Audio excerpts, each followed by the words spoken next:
Abra comigo no primeiro livro do profeta, do juiz e do sacerdote Samuel, no capítulo 16, por favor. 1 Samuel, capítulo 16, verso de número 1. Bom estar aqui com os irmãos aí na igreja online.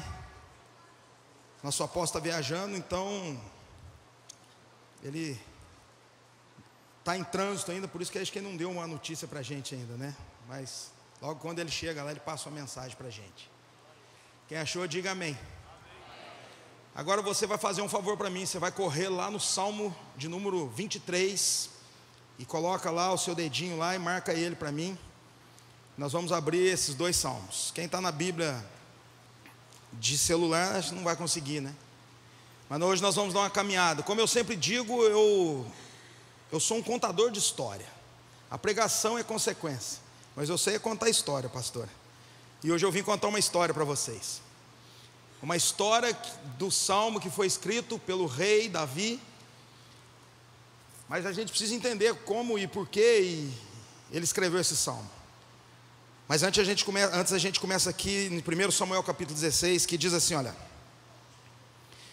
Disse o Senhor a Samuel: Até quando terás pena de Saul, havendo eu o rejeitado para que não reine sobre Israel? Enche um chifre de azeite e vem, enviar-te-ei a Jessé o belemita, porque dentre os seus filhos me provi de um rei. Deixa eu orar. Pai, em nome do Senhor Jesus, obrigado por essa noite. Que o Senhor possa falar ao nosso coração de uma forma poderosa, Senhor. Ministra, Senhor, o nosso espírito. Que o Senhor possa, no profundo, no escondido, Senhor, nos alcançar agora. Porque queremos ouvir e ser ministrados por Ti nessa noite, Deus, em nome de Jesus. Amém. Quando eu olho para esse texto, onde Deus chama o profeta Samuel, e como eu disse, ele tinha três funções: profeta, ele era um juiz e ele era um sacerdote. E o profeta Samuel, quando ele recebe essa ordem do próprio Deus, dizendo para ele assim: Samuel, até quando você vai ter pena de Saul, porque eu já não tenho mais prazer nele? Até quando você vai insistir com uma coisa que eu já não insisto mais? O que eu aprendo diretamente com esse texto é que Deus tem limites. A graça do Senhor é a causa de não sermos consumidos, e graças a Deus pela graça, porque se não fosse ela, hein, meu irmão, a gente não estaria aqui não. Mas só que Deus tem limites, e a prova disso já foi lá no jardim, quando ele começou a criar todas as coisas. Ele determinou, chamou Adão e Eva e falou assim para eles: olha, desfrutem disso tudo aqui que vocês estão vendo, mas menos toque naquela árvore lá, do bem e do mal, aquela não. Limites.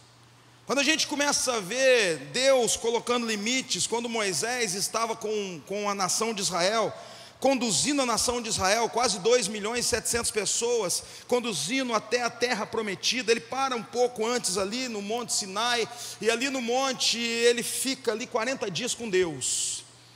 Enquanto Moisés estava insistindo em ver Deus, a nação de Israel construindo um bezerro de ouro, Deus vira para Moisés e fala assim: não, Moisés, olha isso, olha aí a nação que tu fizeste subir do Egito. Vamos começar do zero. Chegou o limite. Depois Moisés intercede pela nação, intercede pelo povo. Aí Moisés desce com 10 princípios a ser obedecido, as tábuas da lei. Quando a gente percebe limites, eu estou falando isso só para mostrar limites para você. Quando Deus então percebe também a necessidade de estar mais próximo do povo, manda que construa uma casa para ele, na terra. A casa que Moisés viu no espiritual, que ela tinha o átrio, o santo lugar e o santo dos santos. O átrio era um lugar acesso onde todo mundo podia ter. O santo lugar já não, já era um lugar mais restrito, só os sacerdotes. Mas o santo dos santos, totalmente restrito, aonde entrava só o sumo sacerdote uma vez por ano. Limites.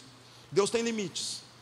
Então, quando a gente percebe que o limite chegou na vida aqui de Saul, por tantas outras coisas, por tantas coisas que no fim, na sua caminhada, ele começou a quebrar alguns princípios.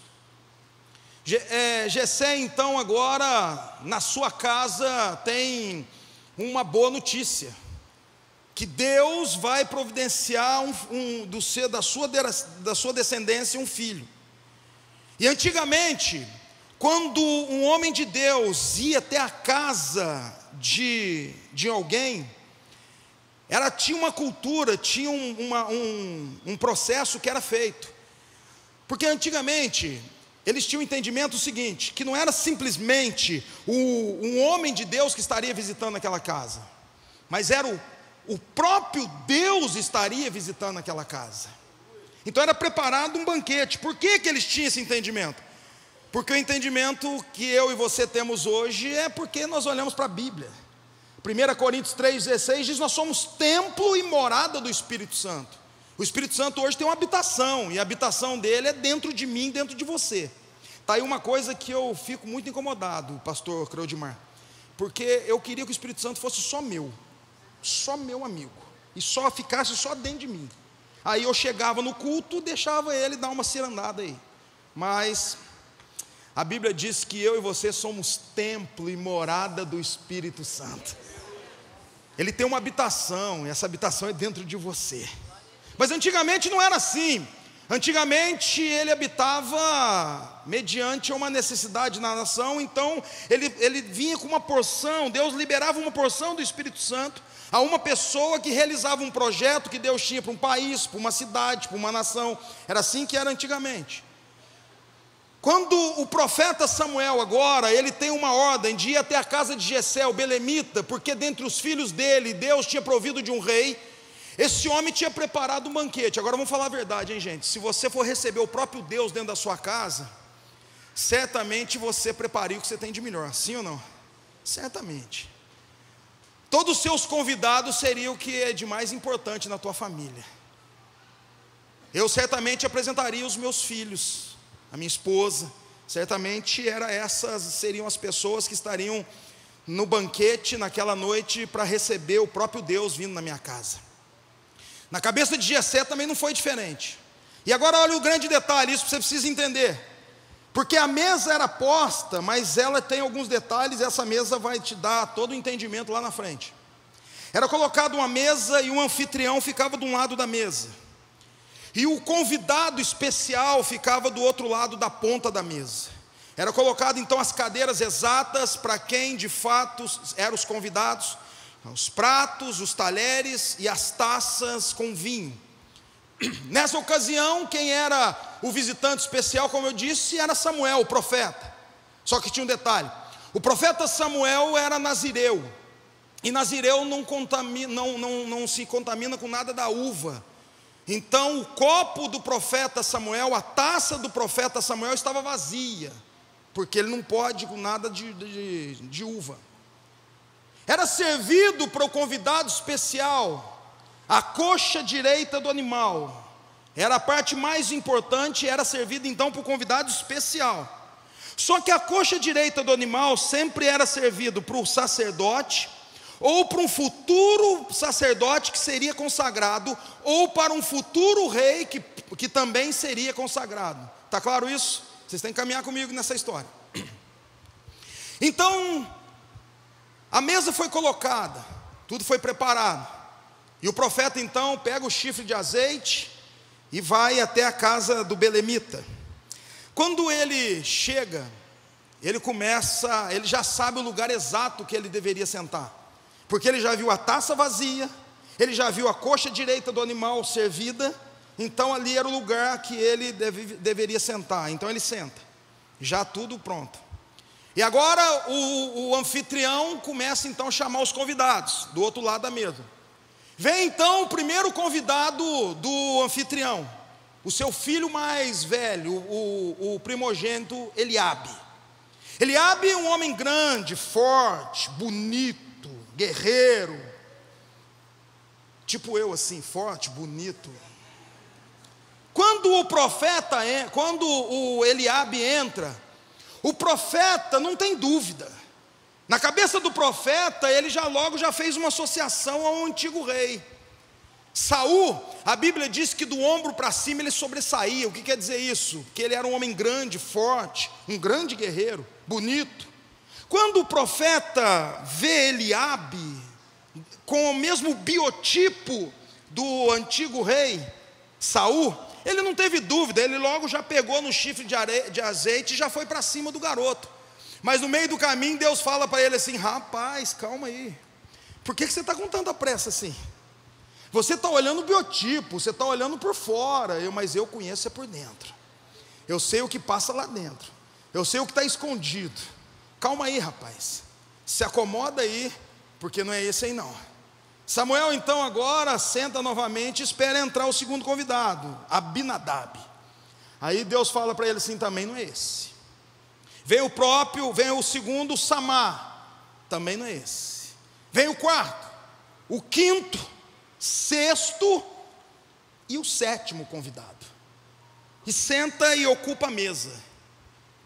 Aí então, quando Samuel olha todos os lugares preenchidos, a mesa preenchida, ele é obrigado a fazer uma pergunta que o anfitrião não estava preparado para responder. Porque ele veio debaixo de uma missão. A missão é que eu ia até a casa de Jessé, porque o Senhor já estaria lá. E de lá, dentre os filhos dele, de Jessé, ele levantaria o próximo e futuro grande rei. Então não era da mesa. Aí a gente começa a entender algumas coisas interessantes nesse texto. Quando então o profeta, ele não conhecia a família de Jessé, então ele é obrigado a fazer a pergunta: tem de outro filho? Aí Jessé é obrigado a responder: tem, o mais novo, que está no campo de Boaz, pastoreando as ovelhas. Aí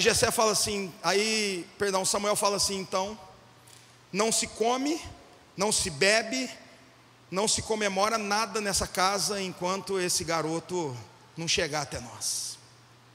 Esse garoto você já sabe quem é. Davi no campo de Boaz, pastoreando as ovelhas do pai. Esse garoto, ele era desconhecido para o profeta, mas na cidade ele não era desconhecido. Para mim e para você hoje, falar que a gente levaria o nosso melhor para a mesa, certamente nós levaríamos de fato o nosso melhor. E você pode pensar assim: mas Davi foi o grande rei de Israel. Ele tinha que ter o lugar de honra dele lá, para mim e para você. Mas não foi assim que o pai assim o olhava.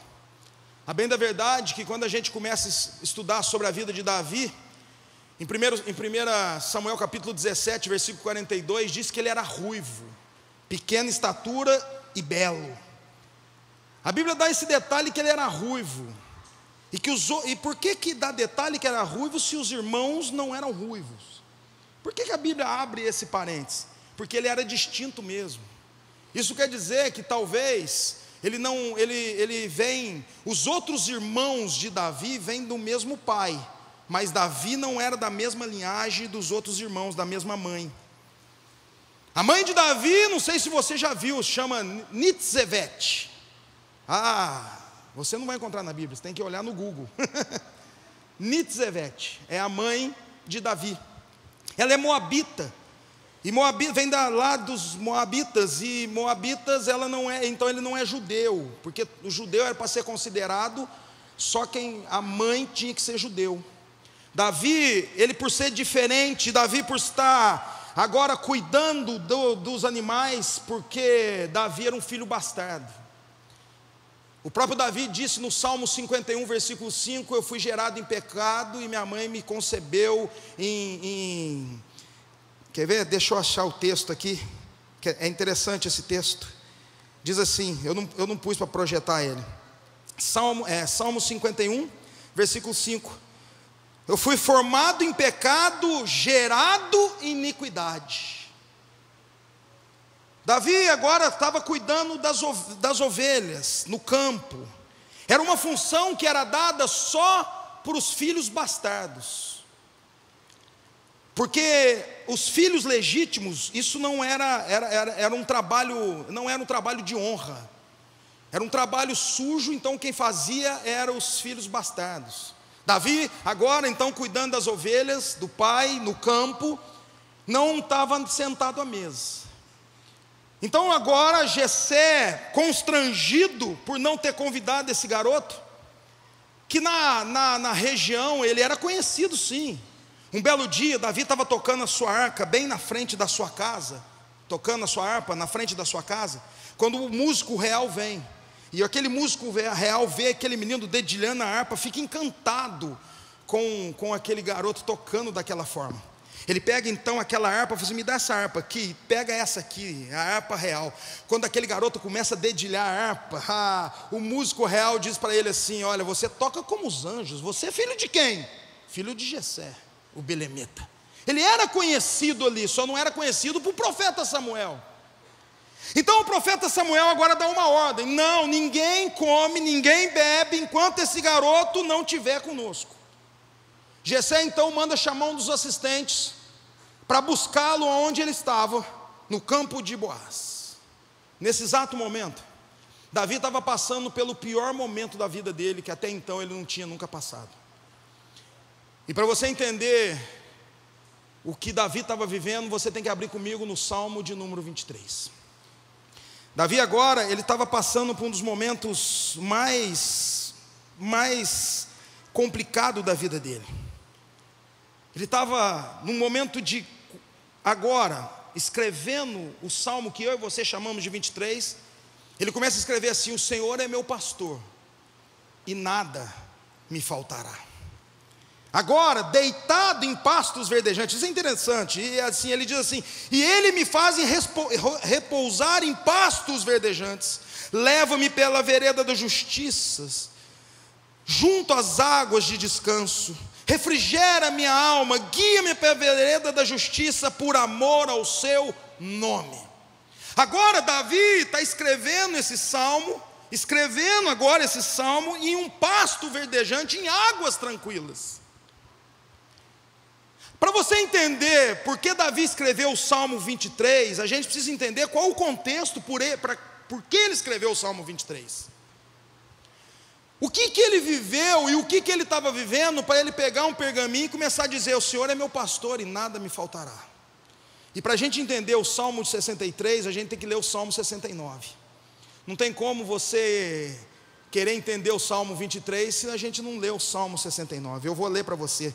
Deixa eu ler na minha versão, eu não pus aí, mas eu quero ler na minha versão e você me acompanha a leitura. E diz assim: ó Deus, salva-me, porque estou com água até o pescoço, estou atolado num lamaçal muito fundo, não tenho onde apoiar os pés, entrei em águas profundas e correntezas quase me afogam. Deixa eu falar algo para você: isso aqui não é uma alegoria, isso aqui não é uma poesia, isso aqui não foi uma dor de barriga que Davi resolveu escrever de um dia para o outro. Ele estava vivendo isso. Quando a gente corre lá nos originais, os historiadores dizem que foram os próprios irmãos de Davi que lançaram ele nesse lamaçal de águas e correntezas, aonde ele ficou preso e as correntezas quase afogaram ele. A bem da verdade que não tem como a gente provar se foram ou se não foi os irmãos dele. O detalhe é que ele estava vivendo esse momento trágico na vida dele, um garoto ainda de 15 para 16 anos. Davi não era muito grande, Davi, segundo historiadores, era de 1,60 m, pequeno porte. Então ele estava passando por uma dificuldade agora nesse lamaçal. E agora ele continua escrevendo o Salmo 69, ele diz assim: estou rouco de tanto gritar por socorro, a minha garganta está ardendo, os meus olhos estão cansados, esperando que tu, meu Deus, venha me socorrer. Aqueles que sem motivos me odeiam são mais numerosos que os cabelos da minha cabeça. Os meus inimigos contam mentira a respeito de mim. Eles são fortes e querem me matar. Eles me forçam a devolver o que eu não roubei. Agora o versículo 8 respalda tudo. E ele diz assim, versículo 8: sou como um estranho para os meus irmãos, como um desconhecido para os meus pais. Se de fato foi os irmãos dele que jogou ele naquele lamaçal, onde ele quase morreu afogado, a prova é que no versículo 8, ele diz: eu sou um desconhecido para os meus irmãos, eu não sou amado pelos meus pais. O dia mais importante da família dele, ele não foi convocado. E agora Davi passando por esse nível de luta, e por uma forma milagrosa Deus arranca Davi daquele lamaçal, e consegue então agora trazer um livramento. Então agora em águas tranquilas, agora você está entendendo, né? Agora o Salmo de número 23 começa a ficar mais claro para mim e para você. Aí então ele começa a escrever: o Senhor é meu pastor e nada me faltará. Quando a gente olha para o Salmo de número 23, você percebe que o Salmo de número 23 ele não foi escrito de uma vez só. O Salmo de número 23 foi escrito em momentos que Davi viveu, em processos que ele passou pela vida. Da onde você tira essas coisas, pastor? Fácil. Eu já falei isso uma vez na igreja. Todas as vezes que você olha para a sua Bíblia, principalmente a de papel, a de celular quase não tem isso, e você viu negrito na tua Bíblia, ou ela está, um negrito está na letra, na primeira letra do versículo, ou está em negrito o primeiro número. Você já percebeu isso na sua Bíblia? Isso quer dizer que é um pergaminho novo que está sendo escrito, que vem vindo uma sequência, teve uma pausa. Ou na tua Bíblia, quando eu ganhei uma Bíblia da minha avó, ela tinha no final, entre colchetes de um versículo, estava escrito em pausa. Alguém tem uma Bíblia assim? Ou cela. Eu nunca entendi aquela bendita pausa e aquela bendita cela que ficava no final do versículo, Silas. Eu lia pausa. Eu falei: mas essa pausa não tem nada a ver. Não tem nada a ver quando você está lendo sem parar para analisar o contexto.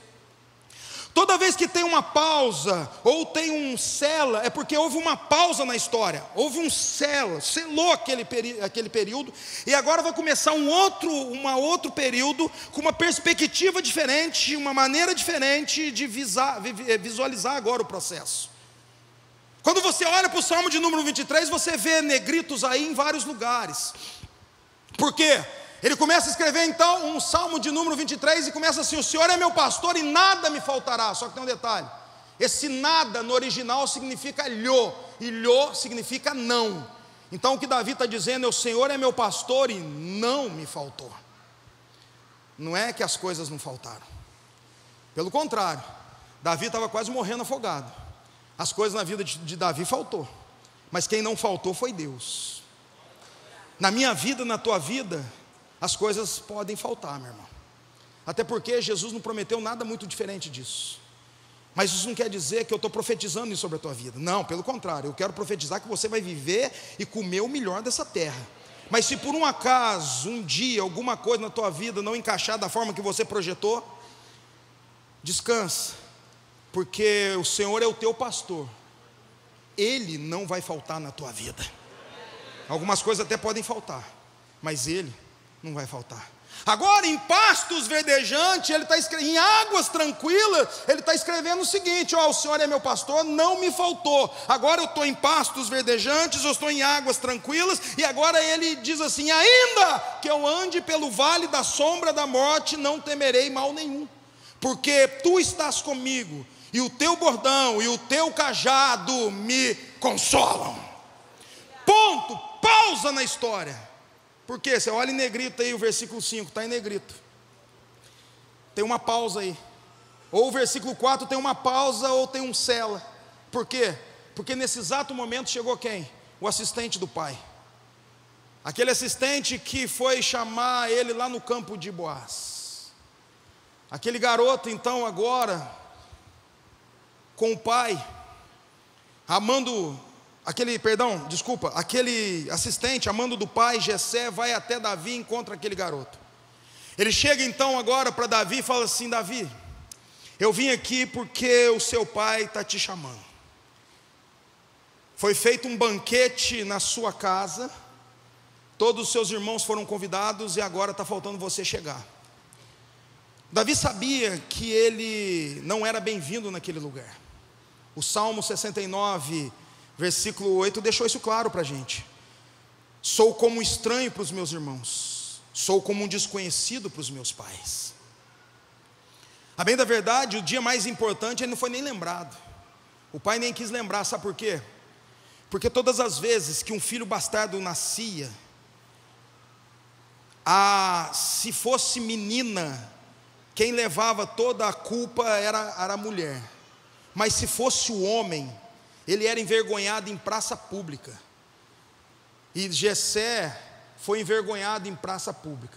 Alguns historiadores chegam até a dizer que era chicoteado, 39 chibatadas ele levava por ter pulado a cerca. Então ele tinha sido envergonhado. E agora ele não quis a presença de jeito nenhum daquele garoto no meio da mesa. Até porque, quando a gente começa a estudar os filhos bastardos na Bíblia, filho bastardo ele não poderia mesmo sentar à mesa. Ele não tinha um lugar separado para ele. Ele era o último a sentar na mesa, e depois que todos comessem, ele vinha, comia, aí então depois ele limpava tudo e voltava para trabalhar no campo, no meio dos animais. Ele nunca podia entrar pela porta principal, ele sempre tinha que entrar pelos fundos, e jamais olhar para os olhos do pai, sempre de cabeça baixa. Davi agora lá no campo, depois desse livramento que ele teve de quase morte, vocês estão comigo, igreja? Estão comigo? De quase morte, agora ele está sentado no pasto verdejante, agora em águas tranquilas, escrevendo o salmo. O assistente do pai chega e diz: Davi, bora, que teu pai está te chamando. Ele poderia muito bem, pastor Ronan, dizer assim, e eu daria razão para ele. Sim, o que eu vou fazer lá, pastor? O que eu vou fazer naquele covil de lobos? Se for, como eu vou repetir, se foi ou não foi os irmãos, não importa aqui. O importa é que ele não era amado. Ele era um filho bastardo. Eu não vou lá. Eu estou muito bem aqui, porque aqui eu sei me cuidar. Eu já enfrentei urso, já enfrentei leão, eu sei me cuidar. E se estou preparado para enfrentar gigante. E a gente sabia que ele estava mesmo. E você sabe que com 5 pedras ele resolveu, né? Enfrentou, derrubou o gigante. E na verdade ele não estava com medo de errar, não. Eram 5 pedras, porque a bem da verdade eram 5 confederações que estavam se levantando contra Israel naquela época. O primeiro foi os filisteus. Então ele deu a pedrada, derrubou, cortou com a espada do gigante, e levantou a cabeça do gigante e falou assim: cadê o próximo? Ele estava preparado, tinha mais 4. Esse não era mole, não. Mas a bem da verdade é que ele poderia chegar e dizer assim: olha, eu não vou, manda falar para o meu pai que eu estou muito bem aqui, eu sei me cuidar aqui. Mas eu aprendo com Davi algo que é fantástico, que nossa vida é de ciclos, e a gente precisa aprender a fechar ciclos. Ele poderia muito bem dizer: eu não vou enfrentar os meus irmãos, eu não vou olhar para a cara deles, eles não me querem bem, o meu pai não me quer bem, eu estou aqui trabalhando no campo, eu sou excluído, mas eu sei me virar, para mim está bom. Mas eu vejo, sabe o que eu vejo? Um menino que não me ensina a fechar ciclos na vida, para começar com uma nova perspectiva em outros ciclos da vida. O que eu e você precisamos aprender, meu irmão, por mais doloroso que foi algo na minha vida, na tua vida, a gente precisa aprender a romper. Sabe que eu vejo, tem muitas pessoas hoje, que elas estão vivendo no presente, mas estão presas ao passado, e o futuro está cada dia mais distante, porque não consegue se livrar do passado, sempre fica preso naquela mágoa, naquele rancor, naquela tristeza, naquela angústia. Meu irmão, se tem algo que eu e você precisamos fazer, é aprender a fechar ciclos, para começar com nova perspectiva. Eu sei que tem coisas na minha vida, na tua vida, que não é fácil, tem coisas que fizeram comigo e com você que não foi fácil, mas existe um caminho para a gente vencer esses limites. O caminho para vencer esses limites, de fato, é fechar esses ciclos, deixar o passado, olhar para o futuro, mas viver o presente intensamente. Porque a cada dia que a gente fica preso ao passado, o futuro está cada dia mais distante. Davi falou assim: eu vou dar um jeito nisso aqui. Não é fácil, mas eu vou até a casa do meu pai. Enquanto isso, entre Davi chegar do campo de Boaz até aquela casa, houve um processo ali. Eu fico imaginando, aí eu já fico imaginando, né? O profeta Samuel sentado, olhando bem nos olhos de Jessé e dizendo assim: rapaz, o dia mais importante da tua casa, onde o próprio Deus estaria visitando a sua casa, você não chamou os convidados todos. Ah, que vacilo. Se sou eu ia falar assim: mas você é um vacilão mesmo, meu, seu Zé Ruela. Constrangido certamente estava, até que de repente aquele garoto começa a chegar. Jessé sentado então de um lado da mesa, com o anfitrião, o profeta Samuel do outro lado da mesa e os convidados. Não era colocado, não poderia ser colocado uma cadeira, porque ele era bastardo, não tinha um lugar especial para ele. Logo Samuel já percebeu que ele era um filho bastardo, porque não tinha um lugar para ele.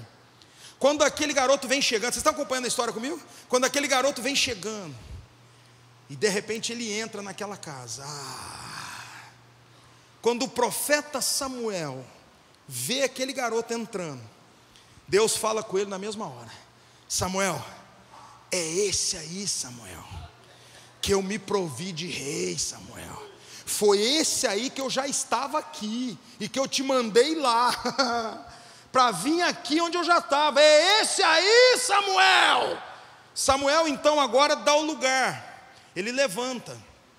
Quando Samuel levanta, aquele garoto já entra de cabeça baixa. Ele não entrou pela porta principal, ele já entrou pelos fundos. Então ele já entra de cabeça baixa, nem olha para os irmãos. Mas logo ele vê o profeta levantando da cadeira. Então ele vem e senta no lugar aonde o profeta estava. Só que tem grandes detalhes aí. A coxa direita do animal sempre era servido para o profeta ou para um futuro rei que seria levantado. Quando aquele menino senta, ele já sentou na promessa. Aliás, ele não sentou na promessa, ele já sentou já cumprindo a promessa. E ele nem imaginava algo assim. Quando o profeta levanta, ele já dá o lugar para o menino. Então agora ele pega o azeite, porque Deus já falou com ele: é esse aí, Samuel, pode derramar o azeite. Ele pega o chifre de azeite e começa a derramar sobre a cabeça daquele garoto. E aquele chifre de azeite, e aquele azeite começa a escorrer sobre a cabeça de Davi. E aquele azeite começa a cair. Aquela taça que estava em frente à mesa estava vazia, não tinha vinho, porque o profeta era nazireu, lembra? Então começa a cair aquele azeite dentro da taça. E aquela taça agora, ela começa a transbordar de azeite. Um tempo depois, Davi volta com aquele pergaminho. Sabe aquele pergaminho que ele tinha escrito? Ele que escreveu do versículo 1 ao versículo 4. Então, ele retoma novamente aquele pergaminho e começa a escrever novamente. E ele diz no versículo 5: prepara-te uma mesa perante os meus adversários, unge a minha cabeça com óleo, e o meu cálice transborda.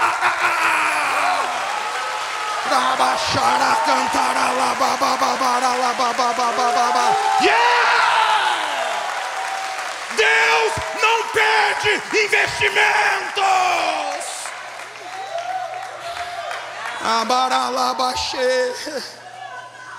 O cálice transborda. Sabe, meu irmão, eu estou arrepiado aqui. Deus não pede investimentos. O tema dessa mensagem é exatamente isso. Deus não pede investimentos. Eu não sei por onde você andou, eu não sei qual o nível da sua raiz, da onde você veio, se você vem de linhagem que veio fora do casamento, eu não sei. O que eu sei é que não importa, meu irmão, o que o mundo pensa, não importa as condições que a tua família te colocou. Eu sei de uma coisa, que quando Deus te chamou, Ele vai te buscar. Eu não sei toda essa história para chegar a uma conclusão: que o Senhor é o nosso pastor, e Ele não vai faltar na nossa vida. Mas existe algo para que Ele possa nos buscar. A gente precisa aprender a fechar ciclos. A gente precisa encerrar ciclos. Eu vou contar um testemunho rápido aqui já estou indo para o fim. Mais ou menos.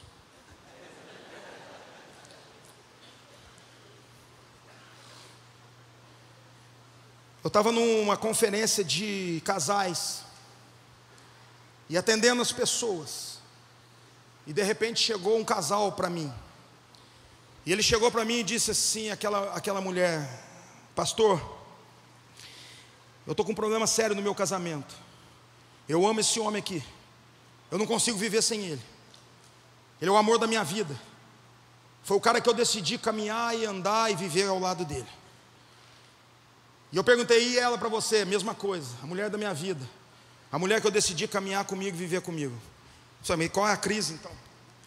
A crise é que eu não consigo deitar com meu esposo, porque toda vez que eu vou deitar com ele, eu tenho um pavor enorme, eu tenho medo, e aí eu não consigo, e o nosso casamento está ficando muito mal por consequência disso. Eu falei assim: mas alguma coisa tem aí, porque não é tão simples assim. Não é enfermidade, não tem nada de enfermidade entre nós. O problema, pastor, eu vou te contar a história. Quando eu era jovem ainda, eu tinha 14 anos de idade, eu estava na minha casa, e quando de repente, deitado na minha cama, eu vi abrir uma porta, e quando eu olhei era o meu pai. Que visão gostosa, o meu pai. Ele entrou, se ele vai me cobrir, mas foi o contrário, pastor. Ele arrancou o meu cobertor agressivamente, tampou a minha boca, rasgou a minha roupa e me estuprou, pastor. Mas eu decidi hoje, pastor, fechar esse ciclo da minha vida, porque eu não consigo me deitar com meu esposo, porque quando eu vou ter alguma coisa com ele, eu lembro do meu pai. É um trauma muito poderoso, muito forte, está me impedindo. Eu tenho medo, pastor. Eu falei: está certo, mas eu quero fechar esse ciclo. Falei: então vamos aqui, vamos orar agora, vamos orar agora. Eu falei: não, pastor, não acabou a história. Eu falei: como assim, minha irmã? Não. Minha mãe ficou sabendo, pôs meu pai para fora no outro dia, e meu pai foi embora, nos abandonou. Eu tive que viver, minha mãe teve que nos sustentar, não foi nada fácil, pastor. Um belo dia, eu estava no meu quarto, de repente, já feliz, já tinha passado algum tempo, quando a porta abriu, eu olhei, era o meu irmão. Eu já lembrei logo da cena do meu pai, já fiquei morrendo de medo, já me tranquei, já me fechei debaixo daquele cobertor, quando de repente ele tirou o cobertor e fez a mesma coisa que meu pai fez comigo. Ai, minha irmã. Só que o marido dela não sabia desse segundo momento. Ele olhou e falou assim, e aí eu percebi que ele ficou espantado. Eu falei: calma, que Deus está no controle. Ela não tinha revelado o segundo episódio. E aí ele assustado, eu falei para ele: calma, meu irmão, calma, que Deus está cuidando aqui, é um momento delicado, mas calma. Aí ela virou e falou assim: pastor, mas eu entendi sobre essa questão do ciclo, eu preciso fechar ciclos, eu sei que não é fácil, mas eu quero hoje encerrar esse ciclo que está me prendendo. Eu quero hoje liberar perdão para o meu pai. Eu quero hoje liberar perdão para o meu irmão. Eu falei assim: então é agora, vamos orar. Eu falei assim: não, pastor. Eu falei: como assim não? A minha mãe casou de novo. Acho que eu não preciso concluir, preciso? Eu não ouvi essa história de alguém que contou para alguém, que chegou até mim. Não, eu atendi esse caso. 3 vezes ela foi molestada, 3. Mas ela chegou e disse assim: pastor, eu entendi que eu preciso hoje tomar uma postura na minha vida.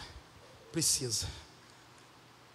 E eu quero liberar perdão, e eu libero perdão para o meu pai, libero perdão para o meu irmão, e libero perdão para o meu padrasto. E aquele momento nós choramos, nós 3, não tinha como, e ela foi embora, e o casamento deles agora estão fluindo lindo e maravilhosamente bem. Aleluia.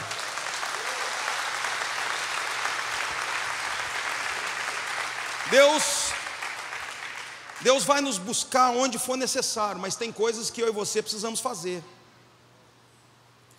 Eu não sei qual o campo que você andou caminhando aí, quais foram os caminhos que você andou.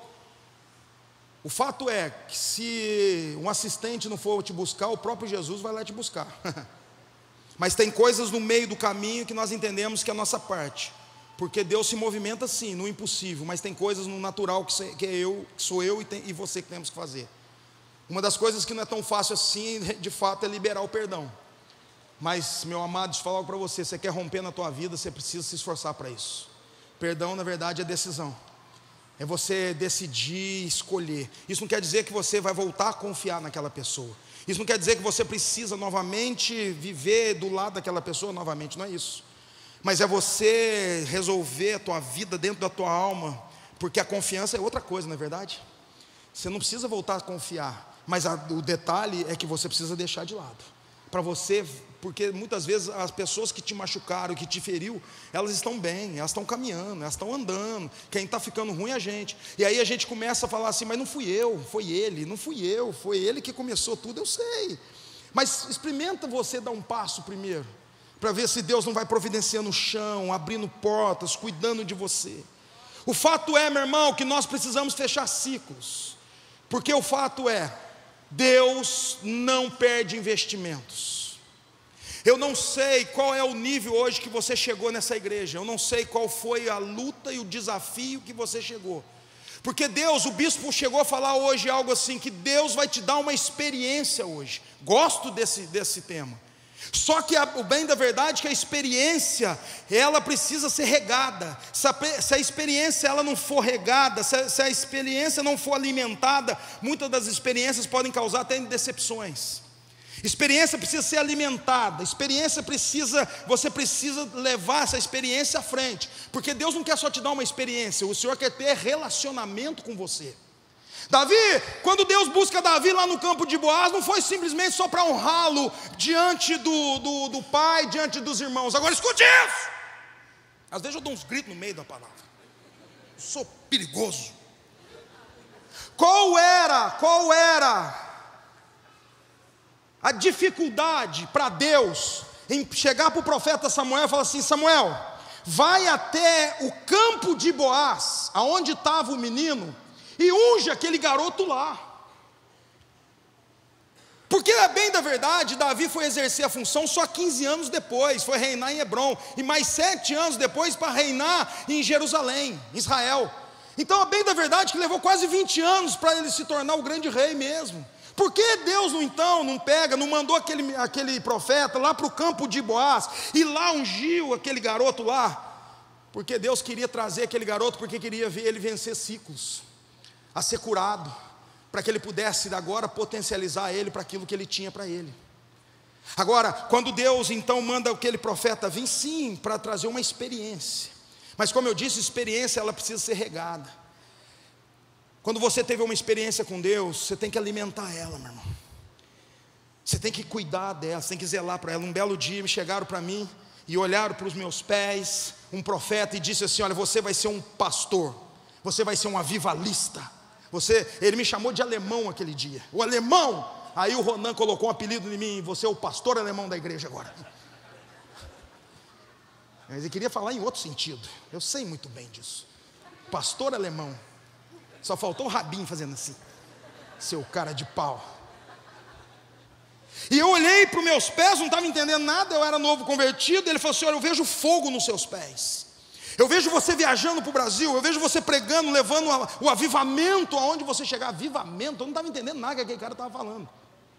A questão é que eu acreditei naquilo que ele falou, e eu velei para aquilo. Eu falei assim: então eu quero isso, eu não sei o que é, mas eu quero isso. E eu comecei a gerar aquilo, eu comecei a buscar aquilo, eu comecei a alimentar aquilo. Eu falei assim: é isso que eu quero. Sabe, meu irmão, tem coisa na minha vida, na tua vida, que nós precisamos é fazer a nossa parte. Não é só ficar esperando Deus se movimentar, não. Ele se movimenta sim, mas mediante quando a gente coloca o pé, e Ele vem providenciando o chão. Agora, o tema da mensagem é: Deus não perde investimentos. Davi era um investimento para ele. Davi se tornou o grande rei de Israel. Davi era um homem que, segundo o coração de Deus, não porque ele não errava, pelo contrário, errava e errava bastante, mas ele era o homem segundo o coração de Deus, porque você não vê Davi repetindo o mesmo erro que ele cometeu pela primeira vez. Então prova para mim e para você que ele era um homem normal como eu e você. Que Deus hoje quer fazer assim. Eu não sei como é que está a tua família, meu irmão. Eu não sei como são seus filhos. Eu não sei como é que está teu casamento. Eu não sei como é que estão as tuas finanças. O que eu sei de uma coisa: existe um Deus no céu, que a Bíblia diz que Ele é o teu Deus e que Ele não vai te faltar. As coisas podem até sim faltar, mas Deus não vai faltar para você. Sabe, Deus me mostrou algumas mães hoje, Dia das Mães, que têm orado pelos filhos, e até muitos deles até estão na igreja, mas não está da forma que você está vendo a importância dele, de fato está se entregando totalmente ao altar. Sabe, não deixa de investir no seu filho não deixa de investir na sua casa não, porque aquele que prometeu é aquele que vai cumprir.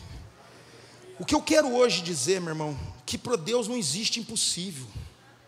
Tudo já estava desenhado, tudo já estava projetado, tudo já estava desenhado. Não foi coincidência aquele garoto sentar onde o profeta estava, onde a coxa da direita do animal já estava lá. Não, já era tudo Jesuicidência mesmo. Deus já estava planejando tudo. Deus tem o controle da tua vida. Deus sabe o seu levantar. Deus jamais despreza um joelho no chão. Deus jamais despreza uma oração de uma mãe, de um pai. Deus jamais despreza, meu irmão, os filhos. Os filhos são herança dele. Eu quero hoje orar por você que hoje está se sentindo só. Eu quero orar por você que está se sentindo abandonado, que talvez está cercado de gente, mas lá dentro de você está se sentindo só. Lá dentro está faltando algo. Lá dentro está precisando acontecer algo.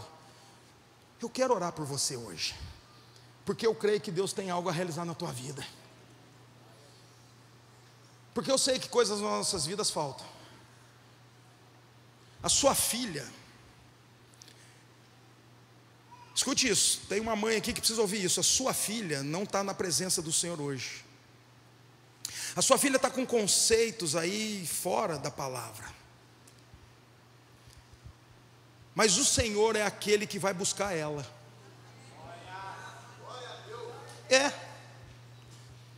Só descanse, porque o tempo da honra vai chegar. O seu filho que está nas drogas, descanse, porque o tempo dele já está chegando. Nós somos a geração do fim. Nós somos a geração do arrebatamento. Nós somos a geração que vai ver Jesus voltar. Então nós somos a geração que nos finais dos tempos, onde as coisas vão começar a acontecer. Eu vejo casamentos aqui que vivem juntos, mas não tem mais aquela cumplicidade. Eu vejo Deus agora restaurando esse casamento. Deus está me mostrando tantas coisas aqui. Vamos fazer algo. Vamos quebrar o esquema aqui agora. Vem cá o louvor. Feche os seus olhos, por favor.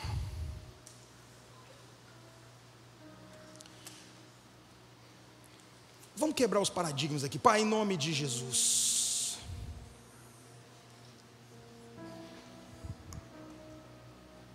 Senhor, fale conosco, Espírito Santo. Aqui tem pessoas, ó Deus, que precisam hoje de uma resposta do Senhor. Aqui tem hoje pessoas que precisam hoje de uma clareza na sua vida. Tem pessoas aqui hoje, Deus, que precisam hoje de fato, de ser resgatado pelo Senhor, que está se sentindo até bastardo. Senhor, hoje eu quero ser como aquele, me usa hoje como aquele garoto, aquele assistente do pai de Davi, Jessé, para buscar e resgatar essas pessoas. Sabe, Deus, eu sei que tem coisas que no natural nós não vamos conseguir não, mas tem coisas que quando a gente vai para o altar, não tem como. Aí são barreiras que são quebradas. Tem mães aqui hoje que estão clamando pelo filho. Eu quero dizer hoje, mãe, o Senhor é contigo. O Senhor não está desprezando esse teu joelho não. Chegou o tempo de você vir até mim, porque eu sou o seu pastor, e Ele não vai faltar. Vem para o altar aqui comigo. Tem pessoas que hoje vão precisar vir para o altar, meu irmão.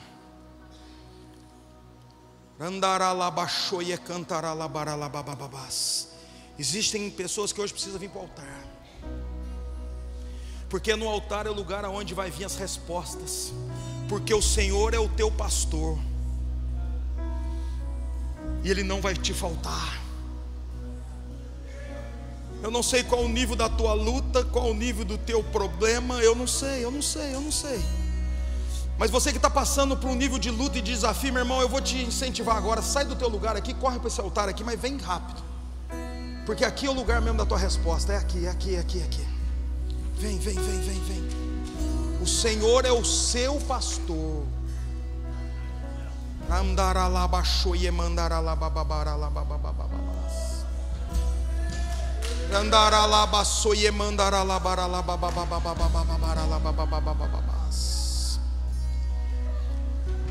Deixa eu falar para você, você está no lugar certo, no dia certo, na hora certa. O Senhor é o seu pastor.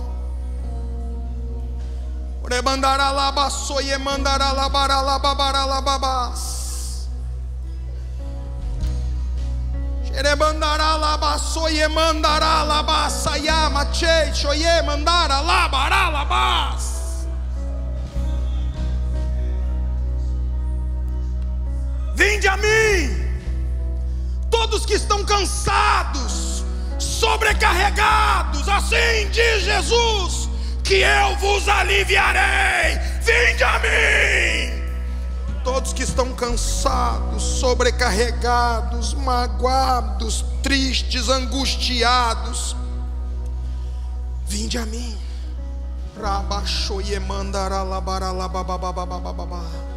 Hoje é noite do resgate, hoje é a noite da restituição, hoje é a noite do renovo.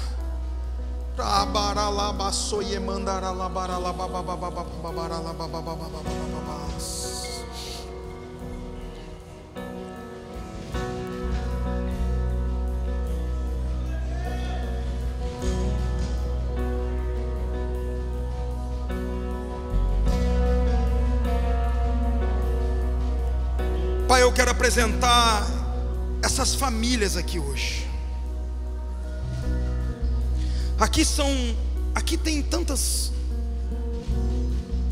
coisas aqui, Senhor. Eu vejo algumas coisas aqui. Mas eu sei, Deus, que o Senhor é o Deus fiel. O Senhor é aquele que não perde investimentos. O diabo pode até ter tentado roubar, o diabo pode até ter tentado minar, saquear, lesar. O diabo tentou paralisar ministérios, o diabo está tentando paralisar, roubar filhos, roubar as finanças. Mas uma coisa é fato: Deus é um Deus que não perde investimentos. O Senhor hoje veio resgatar, meu irmão, hoje começa um novo ciclo sobre a tua vida, um novo ciclo sobre a tua casa, um novo ciclo sobre a tua família hoje. Deus envia todos os anjos necessários para começar a visitar os lares, as casas, as famílias, os filhos dos filhos. Começa, Deus, hoje a visitar, Senhor, os lares. Começa, Deus. Eu chamo a existência da tua promessa sobre a vida de cada um dos irmãos aqui agora, Deus. Eu chamo a existência das promessas que um dia foram liberados, porque o Senhor não é homem para que minta, nem filho do homem para que se arrependa. Ah, Deus, um dia liberado, Deus, ninguém pode impedir. Visita aquela casa agora, visita, Senhor, aquele filho, visita, Senhor, aquela mãe, visita aquele irmão, visita aquele pai, visita, Senhor, aquela enfermidade, visita lá agora.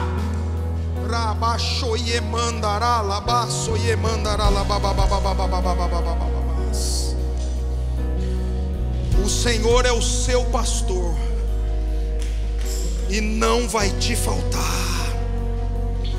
Hoje até algumas coisas podem estar faltando, mas Deus não vai faltar na sua casa mais.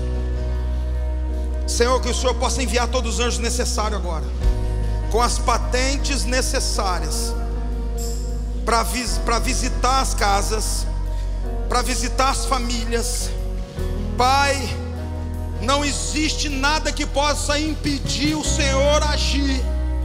Operando Deus, ninguém, absolutamente nada pode impedir. Eu apresento os seus filhos aqui agora, Deus, diante desse altar, porque nós vamos rir um dia dessa situação aqui. Vamos rir de alegria, glorificando o seu nome, exaltando o seu nome, porque o Senhor prevaleceu e mais uma vez provou que o Senhor não é homem para que minta, e nem filho do homem para que se arrependa. Ei! Obrigado, Jesus. Você que está aqui na frente, fica de pé, por favor.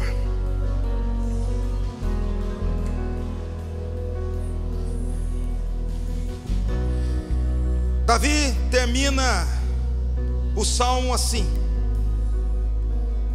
que a bondade, olha isso, e a misericórdia certamente, esse é para você, tá? Para todos nós, mas olha isso aqui, olha como Davi termina o salmo de número 23. E a bondade e a misericórdia certamente te seguirá por todos os dias da tua vida, e você vai habitar com a tua família para todo sempre na casa do Senhor. Deus abençoe sua vida, Deus abençoe sua casa, Deus abençoe sua família, Deus abençoe sua geração, Deus abençoe seu ministério, Deus abençoe, Deus abençoe, Deus abençoe. Ai, meu irmão, você é mais que vencedor. Obrigado por assistir até aqui. Se inscreva em nosso canal para que você possa acompanhar as nossas pregações e venha fazer parte da família Projeto Vida. Você quer entregar sua vida a Jesus? Fale conosco agora e saiba de uma coisa: há uma prosperidade de Deus em sua direção. Se você quer participar de nossos projetos, você pode aqui mesmo fazer parte disso e tenho certeza que Deus vai abençoar você. Até lá!